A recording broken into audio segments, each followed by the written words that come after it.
soy Carlos Corach, como me han instruido decir.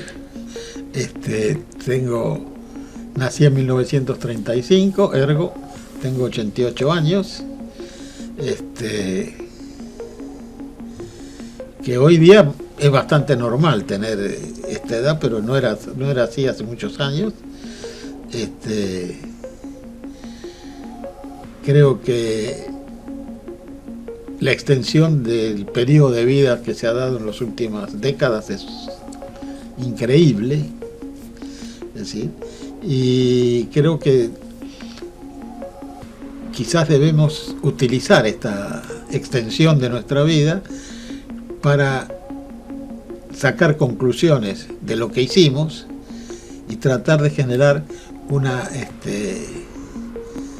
experiencia que sirva a la gente más joven.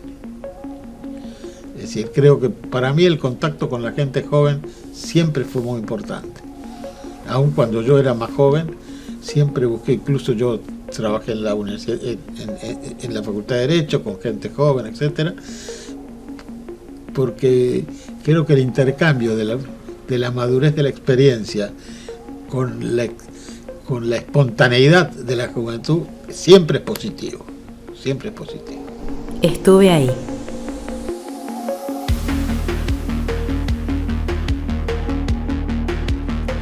¿A qué edad empezaste a militar? A los 14 años. ¿Y qué te llevó a militar desde tan joven? Bueno, yo asistía, mejor dicho, cursé el secundario en un colegio altamente politizado, que era el Colegio Nacional de Buenos Aires, donde, bueno, había una actividad política estudiantil y un interés por la política nacional bastante importante. Y era un centro opositor, digamos, ¿no?, al gobierno de Perón. Bueno, y había mucha actividad política entre los estudiantes, también un poco fomentada por los profesores, que también eran muy antiperonistas, todos, casi todos. Y ahí, bueno, uno se fue, digamos, acercando a este universo político desde diversos puntos de vista, ¿no es cierto? Casi todos los estudiantes, mejor dicho, el ambiente estudiantil de aquella época era un ambiente fuertemente antiperonista. Uh-huh. En general, no solo en el Colegio Nacional de Buenos Aires, sino incluso en las universidades y en otros colegios. Y así, bueno, uno se fue acercando a lo que era el universo político de aquel momento, ¿no es cierto? Y quizás vos te plantees por cómo fue el tránsito de una participación en actividades estudiantiles de aquel momento antiperonista al peronismo, ¿no es cierto? Que es un poco el camino que yo recorrí. Sí, te iba a preguntar eso, cómo habías pasado de un lado al otro. Bueno, en primer lugar, es bueno señalar que éramos muy jóvenes, obviamente por eso cursábamos el secundario, vivíamos en un ambiente familiar generalmente antiperonista y se coincidía con un entorno estudiantil también muy antiperonista, ¿no es cierto? Uh-huh. Incluso los profesores del colegio. ¿Cómo fue el tránsito, digamos, de esos años del antiperonismo al peronismo? Y bueno, yo te diría que las sucesivas experiencias de los años, porque en principio estamos hablando del periodo 50 en adelante, digamos, de 1950 en adelante, que comprende, por supuesto, como ya habrás hecho el cálculo, 4 o 5 años de peronismo, del primer peronismo. hasta el 55. Ujú.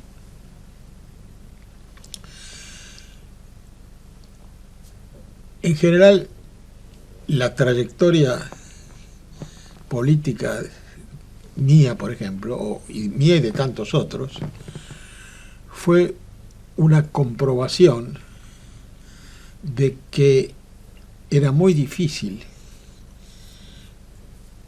lograr un proceso de unidad nacional que permitiese una convivencia política civilizada desde el antiperonismo. Era muy difícil, porque las posiciones eran muy irreductibles.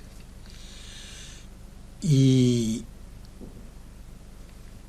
eso determinó que muchos de nosotros, en el paso de los años, no de un mes al otro, comprendiéramos que la única posibilidad de participación positiva en favor de la unidad nacional y de la construcción de una sociedad en progreso, digamos, era de alguna manera acercarse al peronismo. Y eso tiene un punto de inflexión histórico muy interesante y muy importante, que es que cuando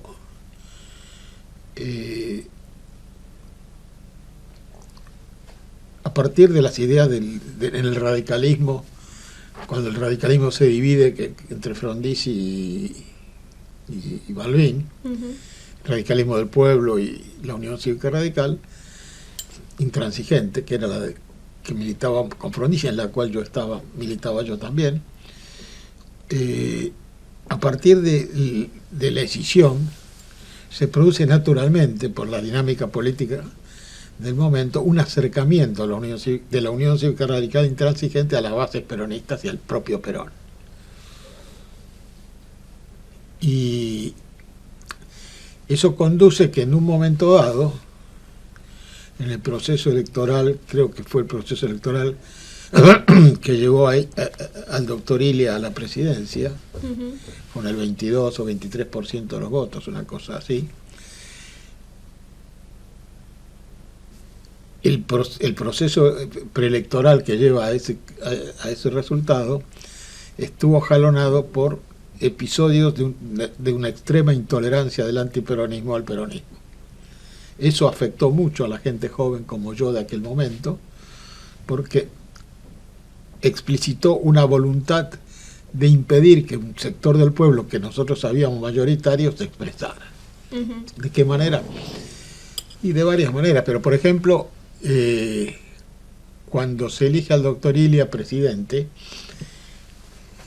la fórmula que había, en la que estaba encolumnado el peronismo, era la fórmula Solano Lima Silvestre Beñez. Solano Lima, que era un dirigente conservador popular de la provincia de Buenos Aires, y el doctor Silvestre Beñez, que había sido un gobernador de la provincia de Santa Fe por el frondicismo.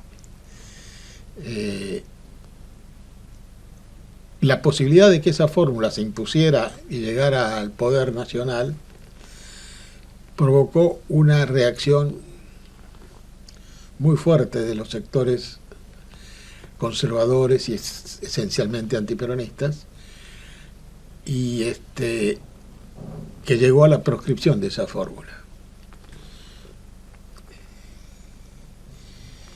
Y claro, para cualquier militante con alguna percepción política seria, la proscripción de una fórmula Solano Lima Silvestre Beñez, por ejemplo, era el signo más claro de que no había ninguna posibilidad de acuerdo con el antiperonismo, que estaba decidido a marginar de la vida política a la mayoría de la población que se expresaba en el peronismo o en un radicalismo presto a negociar con el peronismo, como era Frondizi. Bueno, esto provocó en todos nosotros una reacción muy positiva, porque nos demostró que no había manera de de conciliar estas dos posiciones. Y bueno, y eso fue llevando a vastos sectores de la juventud al peronismo, directamente. Bueno, yo como te dije, cursaba el secundario en un colegio altamente politizado. Y ahí nació la Federación de Estudiantes Secundarios. Primero fundamos lo que se llamó el CENBA, el Centro Nacional, que tú me dices que sigue llamándose así, sí. Centro de Estudiantes del Nacional Buenos Aires, y estamos hablando del año 52, 53, ¿no? Que era durante el gobierno peronista. Ahí se forma el Centro de Estudiantes Secundarios, y a través del trabajo que realizamos nosotros como miembros, digamos, de alguna manera fundadores de todo este movimiento, que nace la Federación de Estudiantes, FES, Federación de Estudiantes Secundarios. Y se va conectando con centros que se van formando en otros colegios secundarios. Todos en una orientación antiperonista. ¿Qué fue lo que marcó tu salto de la militancia, digamos, en la escuela a las ligas mayores, digamos, a la militancia fuera de la escuela? Fuera del colegio, sí. Colegio secundario.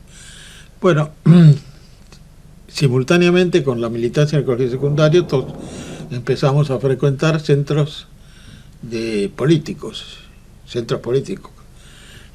decir, yo milité durante un tiempo en el radicalismo. Y me inicié en un comité que estaba por San Telmo, porque aunque yo vivía en Valvanera, en el 11, milité en ese centro de San Telmo porque en aquel momento el gobierno, que era el gobierno peronista, en un intento de tratar de ganar electoralmente la capital, provocó una división, una reestructuración de las divisiones electorales que formaban, entonces hicieron una especie de diseño radial, que era tomar el centro y unirlo con las periferias. De cual manera se pensaban los estrategas que diseñaron esto, que esto iba a permitir al gobierno peronista de aquel momento neutralizar el antiperonismo de la capital, uniendo los sectores más recalcitrantes, que eran el centro, con la periferia. Y no ocurrió eso, y igual no ocurrió. Pero se intentó. Y pensando un poco más ya en tu rol más activo en el gobierno de Menem. Y ya te saltaste unos 50 años. Sí. Quería saber, porque también leí que habías participado en la gestación del Pacto de Olivos. ¿Fue así? Quería saber cómo fue ese proceso, de qué forma participaste. Bueno, cuando uno habla del Pacto de Olivos, en general hay que hacer primero una aclaración genérica, que es que en la Argentina, curiosamente, la palabra pacto tiene una mala imagen. Es decir, se relaciona con algo oscuro, con algo, digamos, hasta sucio, algo repudiable políticamente. Y eso marcó mucho nuestra vida política, curiosamente. No curiosamente, sino realmente. Porque en cualquier país del mundo, cualquiera, la palabra pacto está incorporada a la dinámica política. Porque la política es eso, es un pacto, es un acuerdo, es un consenso. La política no es la guerra, es decir, en la política vos no tenés que eliminar al adversario. Vos tenés opciones, o convencerlo, o integrarlo, o enfrentarlo, digamos, ¿no es cierto? Pero vos tenés que eliminarlo. Uh-huh. La política no es la guerra, la política es alcanzar consensos. Y el consenso se profundiza a través de lo que se llaman los pactos, que son acuerdos. Y esa es la política. Lo que pasa es que desgraciadamente en nuestro país la palabra pacto todavía tiene una connotación negativa, como si fuera algo oscuro que se realiza entre bambalinas sin confesar los verdaderos objetivos, cosa que no es cierto. En ese caso tampoco fue cierto. ¿Y cómo fue el proceso del pacto? ¿Cuál fue tu rol? Bueno, el Pacto de Olivos esencialmente marca, es decir, se integra en el proceso que lleva a la reforma de la Constitución. Esa es la verdad, ese es el objetivo incluso del Acuerdo de Olivos. Uh-huh. Alcanzar la posibilidad de la reforma de la Constitución, a la que el radicalismo, que en aquel momento era el gran partido de la oposición, conducido por el doctor Alfonsín, se oponía. ¿No es cierto? Uh-huh. Yo tuve una buena relación después con Alfonsín, no en ese momento, pero sí después, y realmente en aquel momento, en el momento en que se da esa discusión del Pacto de Olivos, se llega porque los radicales percibían que, y les habíamos dicho nosotros, que íbamos a convocar un plebiscito para consultar al pueblo si quería que se reformara o no la Constitución. E inteligentemente Alfonsín, que era un hombre políticamente extraordinariamente dotado, Alfonsín percibió que iban a perder ese plebiscito. Uh-huh. Entonces ahí se empezaron a facilitar a través de Alfonsín las negociaciones que terminaron en lo que llamo el Acuerdo de Olivos. ¿Qué intentó Alfonsín con el Acuerdo de Olivos? Con éxito, por otra parte, limitar qué se iba a reformar de la Constitución, que era lo que los radicales temían que nosotros pudiéramos introducir aspectos conflictivos en la reforma de la Constitución. Entonces el Pacto de Olivos, que genera después lo que se llamó el núcleo de coincidencias básicas, se llega a un acuerdo sobre qué es lo que se va a reformar de la Constitución. Entonces el radicalismo de alguna manera se abre a la posibilidad. Y por eso la Constitución nuestra, del año 94, es la única de nuestra historia que se realiza por consenso. Todas las demás constituciones fueron frutos de las guerras civiles en que un bando derrotaba a otro, etc. La Constitución de 1994 es una constitución alcanzada con el consenso. Después, ya que estamos hablando de democracia y prácticas democráticas, ¿qué opinas de que un gobierno no termine su mandato? ¿Crees que era la única salida que Alfonsín entregara antes del poder? No, que no terminara su mandato cualquier gobierno en una república constitucional es una tragedia. Cualquier gobierno, sea de Alfonsín, sea de cualquiera, y de cualquier partido. Es decir, los mandatos obtenidos democrática y constitucionalmente tienen que ser respetados por todos y cumplidos. Que tengan éxito o no tengan éxito no es un problema.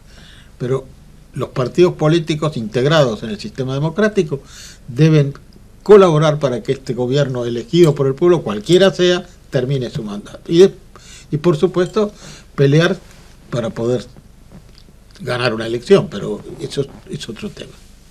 ¿Y en ese caso era la única salida? ¿Cuál? En el caso de Alfonsín. No, en el caso de Alfonsín nosotros no intervinimos. No es porque haya sido gestada, pregunto nada más. No, nosotros no gestamos eso, al contrario. Menem era altamente contrario a que Alfonsín entregara el poder antes de la terminación del mandato. Menem no lo quería eso. Uh-huh. Y trató de impedirlo, pero bueno, lo que pasa es que el doctor Alfonsín y quizás la gente que lo aconsejaba o con sus colaboradores más inmediatos percibían que era difícil gobernar en las condiciones en que estaba en los últimos meses del gobierno de Alfonsín. Y si tuvieses que hacer un balance de los gobiernos de Menem, sobre todo en el periodo en el que participaste, ¿qué dirías? Yo creo que fue un gran gobierno.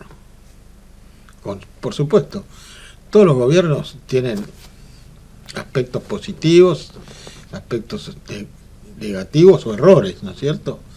Y bueno, creo que nosotros no escapamos a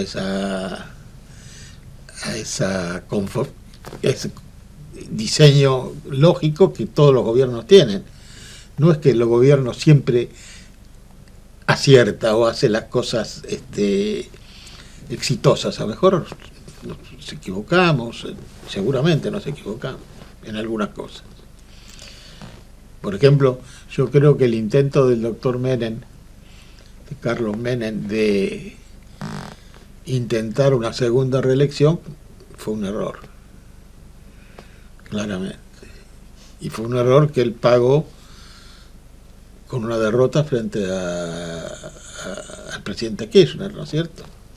Si le preguntáramos a él si pudiéramos, no diría que fue una derrota. Porque él ganó 25% y Kirchner sacó 22%, pero era absolutamente claro que en la segunda vuelta Menem iba a ser derrotado. Eso lo percibió Menem claramente y por eso no se participó, cosa que yo lo critiqué en su momento, porque yo creo que la democracia no es un juego de chicos corto mano, corto pie y no juego más. No, se juega hasta el final, se gana y se pierde. Y nosotros debíamos haber participado aún perdiendo, cosa que le hubiera permitido a Menem volver. Yo creo que el error que cometimos en ese momento fue una de las cosas por las que Menem no pudo volver más. En materia de derechos para sociales, los trabajadores, sí. ¿En qué crees que se avanzó durante la presidencia de Menem? Mire, yo no haría un recuento de lo que avanzamos. Lo que sí te diría que nosotros, el gobierno de Menem respetó estrictamente los derechos que el peronismo conquistó para los trabajadores a través de las gestiones de gobierno peronista y a través de la Constitución. Nosotros la Constitución del 94 también incorpora derechos para los trabajadores, cosas que habían sido eliminados porque en la Constitución del 49 aparecen por primera vez constitucionalmente los derechos de los trabajadores. Uh-huh. Pero la Constitución del 49 fue derogada cuando fue la revolución antiperonista. Y luego recién volvieron a la Constitución cuando se reformó la Constitución en el 94. Bueno, y después hablando un poco de tu... Además, perdón. Sí. Si además no es importante que estén o no en la Constitución, es importante que se cumplan, que se respeten. Uh-huh. Y hubo un largo periodo en el país en que no se respetaron. Y ese periodo en el país fue coincidente no con gobiernos peronistas, sino con gobiernos no peronistas. Hablando un poco de lo que tiene que ver con seguridad, fuerzas de seguridad. Mientras vos fuiste ministro del Interior, te encargaste en un momento de Policía Federal, Gendarmería. Sí, sí. Y... Sería Policía Federal, Gendarmería y Policía Aeronáutica. Quería saber qué diferencias ves en las fuerzas de aquel momento y hoy, que aparte está bastante discutido el rol de la policía. ¿Cómo? Que estaba en este momento bastante discutido el rol de la policía, muchos candidatos hablan de sus propuestas en materia de seguridad. ¿Qué opinas de lo que pasaba en ese momento y cómo se manejaban las fuerzas en ese momento y lo que pasa hoy? Mira, yo creo que debemos analizar aproximándonos al tema desde dos o tres puntos de vista. Desde el punto de vista de las fuerzas de seguridad, las fuerzas de seguridad yo no veo un cambio sustancial entre las fuerzas de seguridad que estuvieron durante nuestro gobierno o que estuvieron vinculadas al ministerio que yo ejercí, ¿no es cierto? Lo que sí creo es que los gobiernos deben evitar cuidadosamente generar opiniones totalizadora sobre la policía tal cosa, la gendarmería tal otra, etcétera. Creo que la política frente a las fuerzas de seguridad es muy clara, a mi juicio. Hay que castigar con dureza todo apartamiento de la fuerza de cualquier fuerza de seguridad o de sus integrantes de la ley y de sus obligaciones naturales, pero no debe generarse una opinión social negativa. Porque si vos generás una opinión social negativa de la policía, de la gendarmería, etcétera, vas a tener un problema que de alguna manera está manifestándose. ¿Por qué? Porque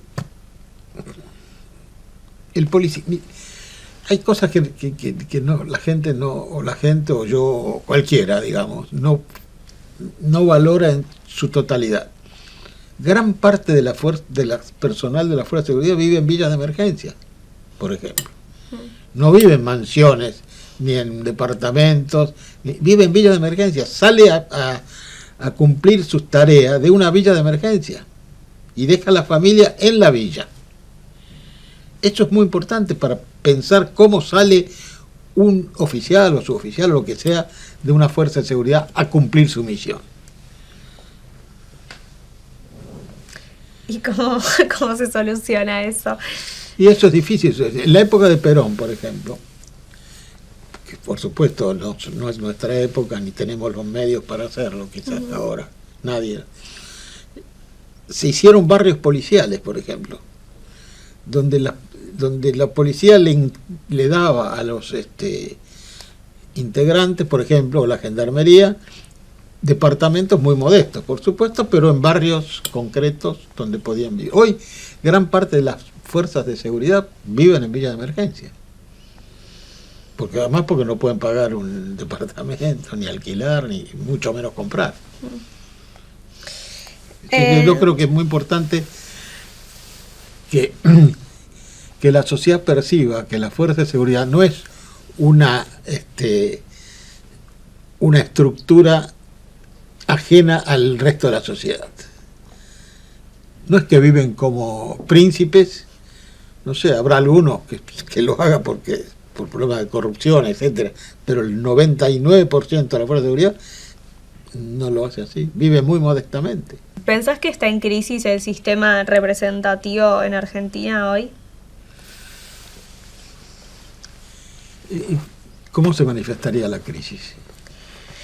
Pues si vos me preguntás eso es porque vos pensás que hay algunas manifestaciones críticas. Pienso que tal vez hay hablando como joven, pienso que tal vez hay una desilusión en cuanto a los liderazgos que existen hoy. Puede ser. Es decir, cuando yo empecé a militar, cuando era joven, digamos, las cámaras en general, senadores, diputados, concejales, estaban integradas por gente muy prestigiosa. Incluso como síntoma te puedo decir, por ejemplo, que el diario de sesiones se imprimía.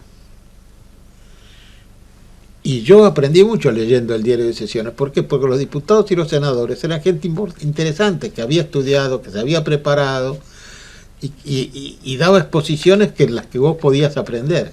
Y hasta el punto de que en aquel momento el diario de sesiones, tanto de diputados como de senadores, se imprimía. Hoy no se imprime. Hoy se toman nota taquigráfica, digamos, de las sesiones, se las archiva después, pero no se publican. Antiguamente, en la época que se publicaban, y vos podías aprender de eso.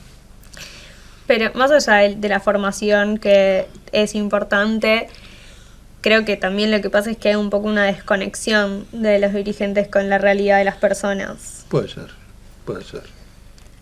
Y sobre todo porque quizás el nivel de vida de muchos dirigentes no se condice con lo que... es decir, el dirigente sale de un barrio, entonces la gente lo conoce. No es que boba que aparece, nace de un repollo. Nace de una base social, de gente que lo conoce, que lo trató. Entonces, de pronto que hay algunos dirigentes que, no sé, que demuestran potencialidades económicas que la gente le sospecha, ¿no es cierto? Con razón. Sí. Sí, estoy pensando que igual más allá de eso, qué sé yo, tampoco te toman un subte, un colectivo, nada de eso. ¿Cómo? Que tampoco me parece que están bastante lejos su vida cotidiana de Y sí, de puede la ser. vida del resto de las personas. Puede ser, sí. Eh, Para mí lo importante, digamos, un dirigente político tiene que poder caminar por la calle sin incidentes. Debe poder tomar un medio público de transporte. Si los dirigentes no pueden caminar por la calle, algo anda mal. Si cada vez que un dirigente sale a la calle lo putea a alguien, algo anda mal. ¿Qué opinas de el aparente viraje a la derecha de este momento? Que la aparición de personajes disruptivos, es decir, es lógica de alguna manera, ¿no es cierto? Porque yo creo que la renovación de la clase dirigencial nuestra fue muy lenta, está muy lenta. Es decir, es lo mismo que yo quisiera ser dirigente político. Yo no soy dirigente político, ni quiero serlo tampoco. Es decir, la gente tiene que renovarse. La sociedad exige caras nuevas y gente más joven, gente que no esté comprometida, gente gente creíble. Ojo, que hay gente que irrumpe ahora que tampoco es creíble, pero y hay mucha de esa que anda suelta por ahí.